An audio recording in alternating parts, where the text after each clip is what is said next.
All right. Hi, everyone. Welcome to our campus resource video episode 4. So today we're very excited to have the student organizations and environment and the coordinator that Asia Duran. And we're very happy to have her today and so that we can know more about what is SOI and what are the programs and services, especially for international students, what are the accessibilities here. So, hi, Asia. Thank you so much for taking your time at this very, very overwhelming and busy time. We really appreciate that you take a moment and to introduce to international students about SOI. So, do you want to briefly start to introduce your program and also yourself to us? Absolutely. Okay, so like Young mentioned, my name is Asia Duran. I'm a coordinator in student orgs and involvement. A lot of times you'll hear it referred to as SOI or SOI, but what my job in particular deals with is all of the student organizations on campus. So if you're a part of any student organization, you're probably known as an RSO, which is a recognized student organization. And so we help with the recognition of all of those organizations every year. Involvement fairs are another thing that I work with very closely. Engagement ambassadors are a student group within SOI, and I advise them directly.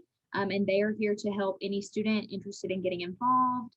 And they run Market Wednesdays, which right now are virtual, but typically Market Wednesday is a big event that we have every Wednesday on Legacy Walk. I'm pointing to it, whatever. But it's from 10 a.m. to 1 p.m. every Wednesday, typically. But now that we're virtual, it's 11 a.m. to 1 p.m. On Discord. And then another big piece of my job is Leadership Awards Night. And so that is like an annual recognition that we do for student leaders across campus. And then my co coordinator, Julie Fleischman, has several different areas that she works specifically with. And those are like dance marathon, the big event, homecoming, relay for life. So we have a lot running out of our office and a lot of opportunities for you to get involved. So I'm excited to answer more questions and tell you a little bit more as we dive deeper.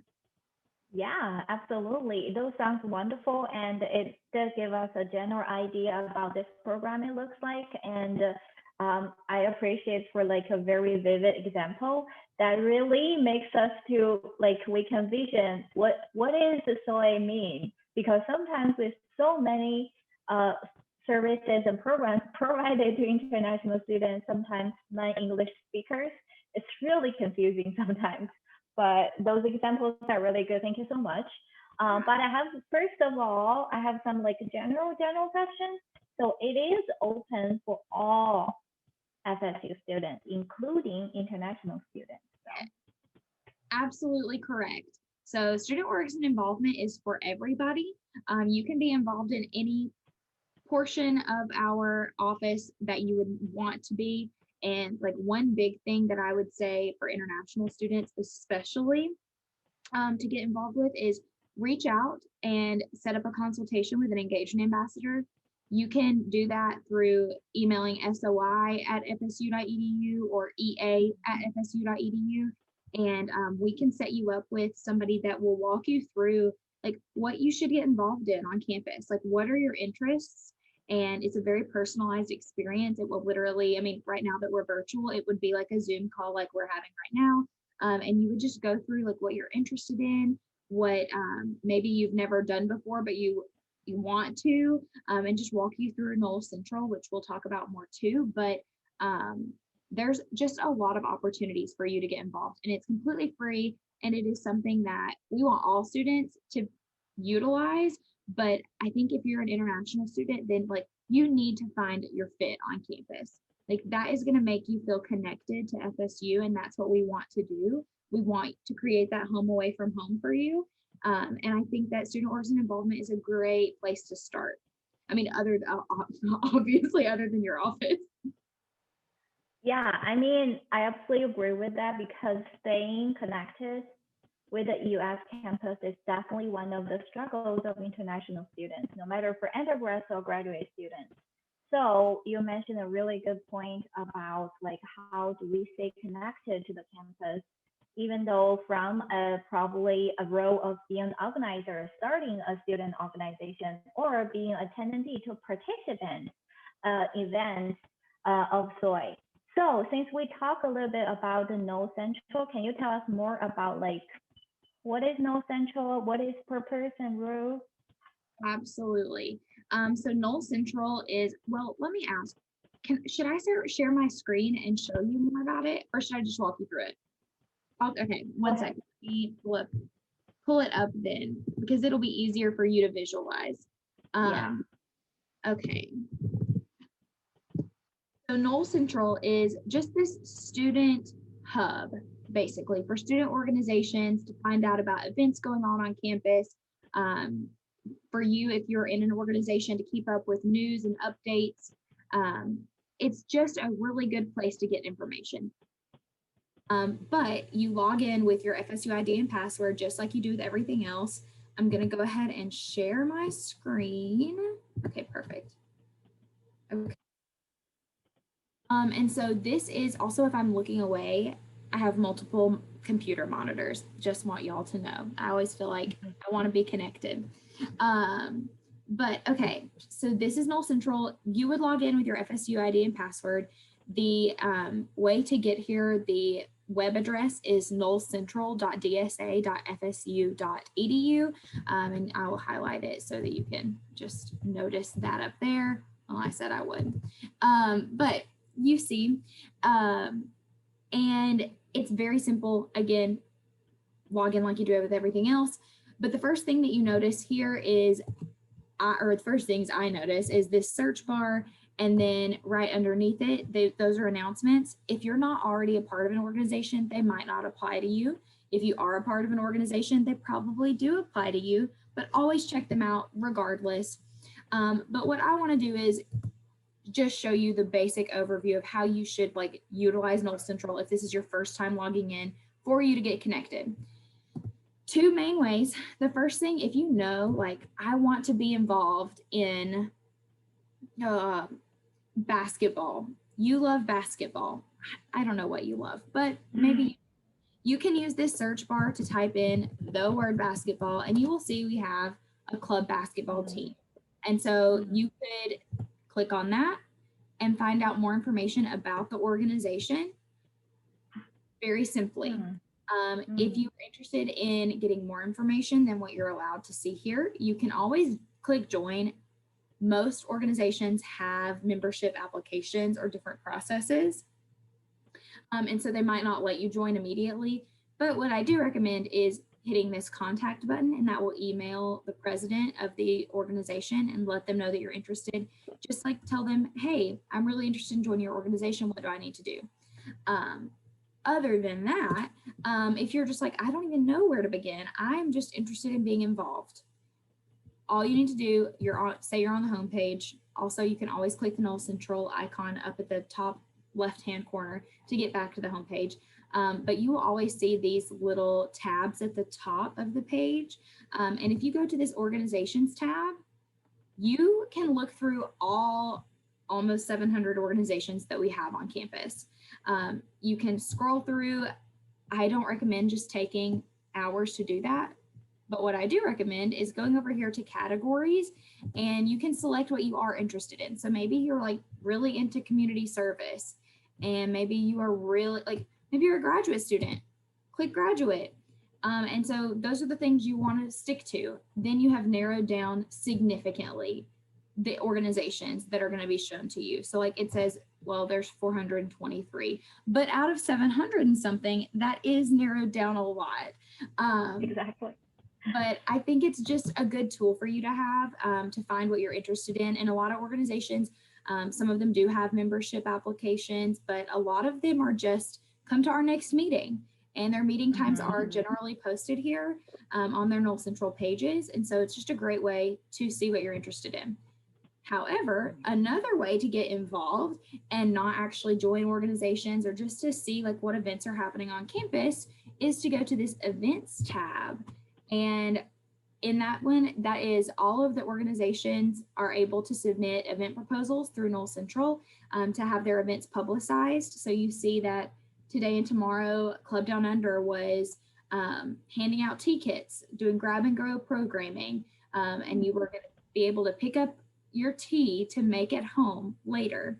And so this will just show you the different events that are happening on campus. So maybe it's in person, maybe it's virtual, but regardless, you're able to come through and say, hey, you know what, I'm bored tonight. What's going on? Or I don't have anything this weekend. What can I get involved in? And so it's just a really great way to see what's happening on campus. But that's my like brief overview of NOCentral on how you should get involved. That is fantastic because you did dive into from both a registered student organization as a student leader or from a participant perspective, like if I want to kick out with one event, where can I check it out, right? So that was really, really helpful and more visualized. Yeah. So I do have a follow-up question on that. So, Yeah. so how do you think like we can stay connected to SOI, and like especially during the COVID, since like we're so overwhelmed with so much information at this moment? So I think a couple of ways. First thing, follow us on Instagram, Facebook, Twitter. I will say we're most active on Instagram, and that's just at FSU SOI. That is the easiest way to stay in contact and know that like, oh, you're not missing anything. Also follow our organizations on Instagram. And so we have, it's FSU Homecoming. I think it's FSU Relay for Life. I'm not 1,000% sure on all of the tags. The big event, TLH, TBE maybe is what theirs is. But we have several organizations, and they're just great ways to get involved and to make sure you're not missing anything. Another good way is just to, again, check out NOCentral. We typically have announcements of like what's going on, and that is just probably the best way to stay in contact with SOI right now is follow us on Instagram and just check out. We do post every Market Wednesday, the Discord link to attend and see what organizations are participating each week. And so with Market Wednesday, that is just a place for Discord. It's just a chat room. Basically, it's hard to explain if you're not familiar with it, but it's very simple. It's very easy to use. You just click the link, you're on the page, and you can click between different organizations you would like to find out more information about. Gotcha. So since we're also like all transition to virtual environment, and since it's more like you said, like the Wednesday, we normally went there and really like get involved. So since we transition to the virtual, is there any like difference that you want to highlight, or any in person are opening right now? So I would just say it has been a difficult transition to go virtual, especially with just like encouraging participation from both sides. We typically have about 10 organizations a week do the virtual Market Wednesday, when typically we would have had like 70 a week in person. But a lot of people viewed Market Wednesday as a social event, not just a way to like promote their events that were happening in the future, their membership applications. They were going just because it was fun. And while I definitely think that our Discord Market Wednesday is fun, it doesn't have the exact same like social aspect that we would if we were in person. But I think that you can make it whatever you like. And so I think what we've been struggling with most is having people attend and actually ask questions who are interested in the organizations. And if you attend, I think that that would make it 1,000 times better. That being said, other virtual opportunities we have. So we do the Garnet and Gold tailgates typically in person, and those have gone virtual this semester. And so that's another really great reason to follow us on Instagram, because we are pushing out a lot of information about tailgate challenges, especially like for at-home weeks. And so there's opportunities to win Garnet and Gold tailgate t-shirts and different fun things. Like we post a recipe each week that there's a home game for you to like make it at home, make it in your residence hall, just simple things. So we're stepping out of our comfort zone just like everybody else a little bit, and trying to do the best we can to be engaging while virtual. Yeah, I mean, that's like safety always comes to first at this moment. So I think it is also more accessible for a lot of international students who probably have difficulty to like have a car or something at this moment to attend a virtual event actually. So that's another side of at Well, this and time. I've literally been saying that. I'm like, now that we're implementing these virtual pieces into what used to be in person, there's no going back. Yeah, And we shouldn't. We should have already been doing a lot of these things virtually. And so this just kind of gave us that, go for it that we needed to actually begin these. Because, like you said, like a lot of international students, maybe they don't have cars, or maybe they don't feel comfortable like stepping out like into like a large crowd of people that they don't know yet. And that's the same thing with first year students. A lot of times it's just like overwhelming. So maybe you want to go to a yeah, virtual event first and see, okay, these are my people. I can do this. And so I think that it's going to be a positive thing. I hope that eventually we get back to everything being in person, but I don't think we'll ever stop doing things virtually. yeah, that would be cool. So we coming to an end of our interview. It's a lovely conversation, but do you have any other final thoughts? Um, I would say I didn't talk a lot about the other organizations that we work with because primarily my personal job is like Market Wednesday, NOCentral organizations. But I would just say if you're interested, especially in like community service type organizations, we do have great philanthropic organizations out of our office, such as Dance Marathon, the big event, and Relay for Life. And then we have a great university organization, Home FSU Homecoming, which is planning homecoming for the university alongside SAA, of course. But there's a lot of opportunities to get involved. And so anything that you're like, I have an interest, we are here for you and we will help you. Even if it's not with our office, we want to put you in the place that you're going to be, finding that community. And so visit us, visit us virtually. You can email us right now. But typically our office is on the fourth floor of Thagard Hall. That is so it's hard to explain, but Thagard, if you look that up on any map, it will take you here. But we're on the fourth floor. Typically, we would love to have you come stop by and visit. But if you have any questions, email us SOI@fsu.edu, and we will reply with our response as soon as possible. And if you just want to set up a meeting to get to know any of us, we're down for that as well. So just stop by, and we're so excited to have you here. Thank you. Sometimes I do feel like there are so many wonderful services and programs that really can help us to adapt to American culture so comprehensively. However, we didn't notice that they are here for us. So I do appreciate for your time today, Isha, and that's a very wonderful demonstration for everything. Thank you so much. Yeah, thank you for having me.